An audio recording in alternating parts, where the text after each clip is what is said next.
খবরদার কেউ ভিডিওটি উপরে ধাক্কা দিবেন না, দেখবেন আপনার কপাল খুলে যাবে। আজকে পড়া লাগবে না, শুধু আপনি শুনবেন, কারণ আমি সহিশুদ্ধ করে সূরা ইখলাস 3 বার পাঠ করব, আর আপনি শুনলেই আপনার আমলনামায় 1 খতম কোরআনের সওয়াব উঠে যাবে। তো চলুন শুরু করা যাক। তো শুরু করার আগে যদি ভিডিওটি ভালো লাগে অবশ্যই চ্যানেলটি সাবস্ক্রাইব, ভিডিওটি লাইক এবং ভিডিওটি শেয়ার করার অনুরোধ করছি।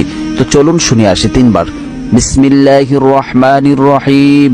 কুল হুয়াল্লাহু আহাদ আল্লাহুস সামাদ লাম ইয়ালিদ ওয়া লাম ইউলাদ ওয়া লাম ইয়াকুল লাহু কুফুয়ান আহাদ। বিসমিল্লাহির রহমানির রহিম।